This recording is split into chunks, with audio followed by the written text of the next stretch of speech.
Pheasant Productions presents the math of ESP, why it works even if you don't believe in it. And I've been going through some different things here about how a lot of you are fulfilling your own prophecies and stuff like that. This basically is going to be called, killing the goose that lays the golden egg for what's inside. Yes, arrogance and greed.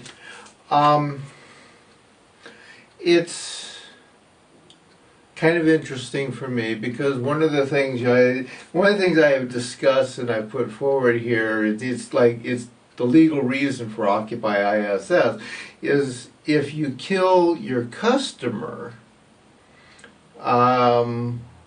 basically as part of what you are doing to get your profits out of that customer, you're kind of killing your own corporation, your own business.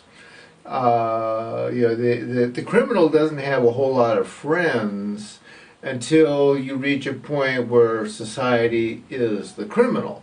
Okay, United States, past what 20 years, 25 years, it's been on a very definite take down the corruption whistleblowing person rather than take down the corruption. Okay, I mean, look how many of us have had to leave our respective countries and simply run someplace to frickin' hide because the corporations, be they governments, churches, or industrial situations, like Apple Computers or Big Oil or Big Bank, take your choice of whatever one. They themselves, being caught in corruption, will want you dead, and the majority of people definitely follow this pattern. Okay, El Trumpo is a very, very good example of this, where people don't care that in 1987 he released a book called The Art of the Deal. And he specifically used as part of his advertising of that the idea that you tell people what you want, what they want to hear, not what you want them to hear. Okay, I'm talking about this. You don't want to hear about that. Okay, I'm not doing the art of the deal here. If I was sitting there and talking about how wonderful and beautiful it is and showing you, wonderful little pieces of beaches and ski resorts and you name it, fancy food and lush, warm, wonderful surroundings to live in and be in and party in, I'd be telling you what you wanted to hear in that sense. Okay. His art of the deal, basically you tell a lie 3 times and the people will start believing it. And here's Trump, 2016, he becomes president of the United States. He immediately starts going backwards on absolutely everything he said. And his followers literally just, they are, as I've been pointing out for a while, they're 10-second meme people. You can't think beyond the idea of where you have been, what your history is, so you do not do any logical thought process towards thinking about where you are headed. Okay? And the old fable of, the goose that laid the golden egg, this farmer gets given a goose that lays a golden egg, and he's getting his 1 egg a day of solid gold and being, relatively happy about it until one day he decides he wants all the eggs at once and he kills the goose and finds out there's no eggs inside. This town of San Juan de los Lagos, same thing, okay?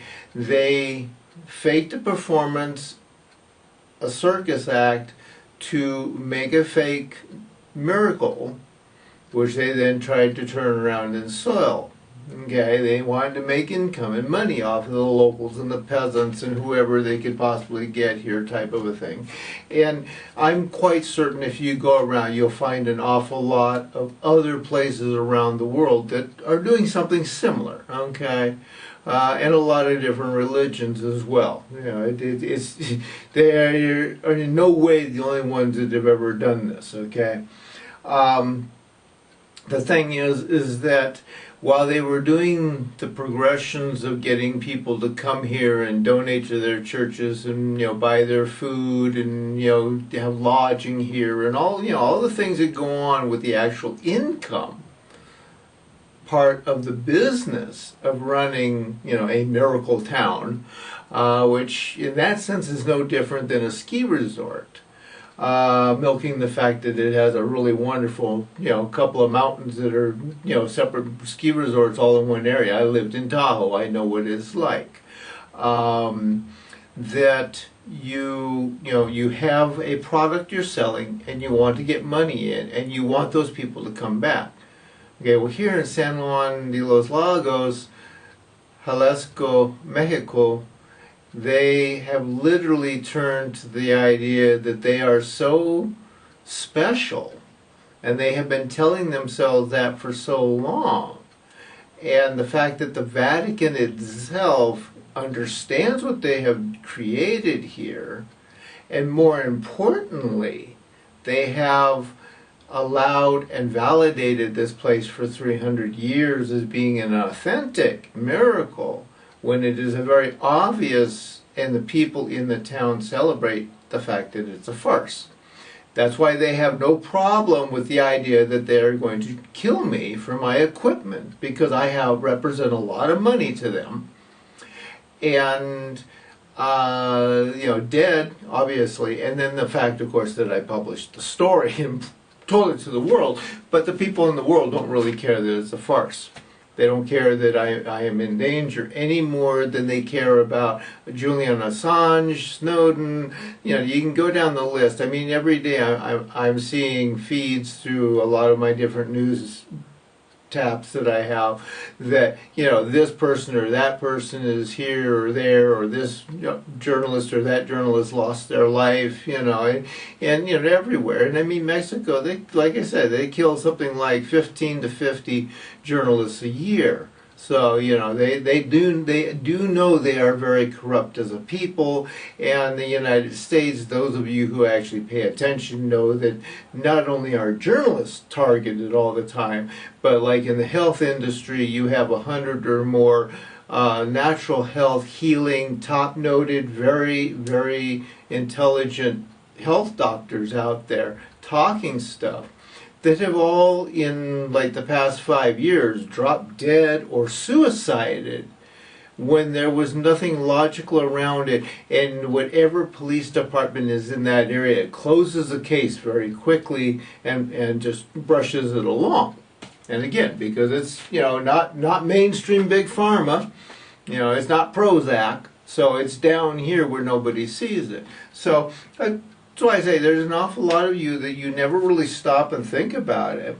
And in my case, you know, one of the reasons why I'm talking about, you know, killing the goose, when you stop and consider that I created the International Space Station, which has created about $1 trillion over its 35 years of existence, and you turn around and you look at the postcards that I released that have sold like, you know, 100,000 or more copies over the years. I mean, 20, you know, something like 20 some years of 24 years of constantly running. So it's almost 26 years they've been out there, because I know they went to market on like in 1994, you know, and then, you know, they're being out there and sold publicly everywhere and stuff like that, and I'm not getting any money out of it. The company that is selling these, obviously they're getting money because they're still putting these out there. So there are things that I do, there are things that I have done that make money for other people just by my walking through, passing through, and being there. And I come here and I tell them, hey, you know, don't mess with me. I now understand you have a saint here. Your saint came and talked to me last night. It was, you know, it was a few weeks down the line before I would make any kind of comment here locally, because Catholics burn anybody that doesn't belong to their church. Most times physically with flame too. But the thing is that I've got this mark that's from their God. You don't want to mess with me, and you don't want to really be a bad person to it. And of course, they have done nothing but lie, cheat, and steal since I came.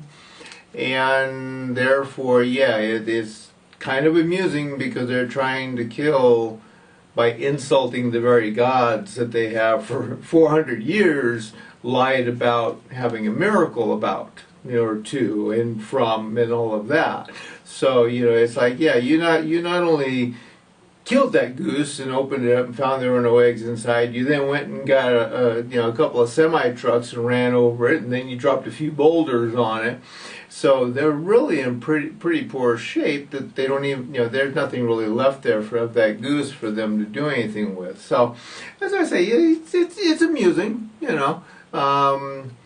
America, same sort of thing, Trump shuts down the United States government just because he wants to for 3 weeks, and last night word came out that some sort of partial deal of temporary reopening has happened. Fox News is all over the place blaring about how Trump has saved the day and he's won, and Pelosi's bowing down and kissing him, and of course the other side is the other way around. Trump's the one that ate squash here and didn't get squat. But it's all of the followers. Oh, my Trump is so good.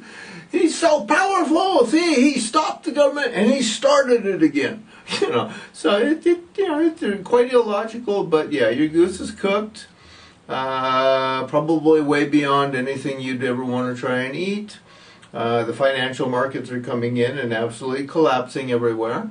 Environmental stuff has, of course, gone through the ceiling, and numerous businesses throughout the world are closing or going bankrupt or filing for governmental protections because they don't have the money to cover retirement accounts, and you name it, it's falling apart. And, like I say, this isn't the first time this has happened either. My step family, right about this point in time, I'm pretty certain that my half-brother Paul, who, when we were growing up and his dad had actually bought that apartment building in Glendale, he never got involved in the apartment, okay? He didn't learn about plumbing, he didn't learn about doing anything, he didn't know anything about what the building or how it was being taken care of, he didn't pay any attention to what Len would do with the business or how he rigged things or anything like that, and there was always this sort of thing about, yeah, Pete, you're coming back to be in business with me. And when I had gotten out of prison in 2007 and moved back down and lived with Len because I had nowhere else to go, I was homeless otherwise. Yeah, it was definitely all about getting me to be in business, and it was all about being in his style of business that he wanted me to do and run. And as he once put it, he was going to be the wedding photographer, and I was to do all of the editing and filing and all the rest of this, keeping the business together. So, well, granted, you go and photograph for quite a few hours, and I would have had to have been his backup on, his second photographer, so I'd have been involved in that too. My equipment would have been involved. The idea that, we go do a 8-hour photo shoot, and then he goes off to go play with the profits while I go sit down to the 2,000 or 3,000 hours of work to process and do all that stuff. So again, he was just shooting his own golden goose.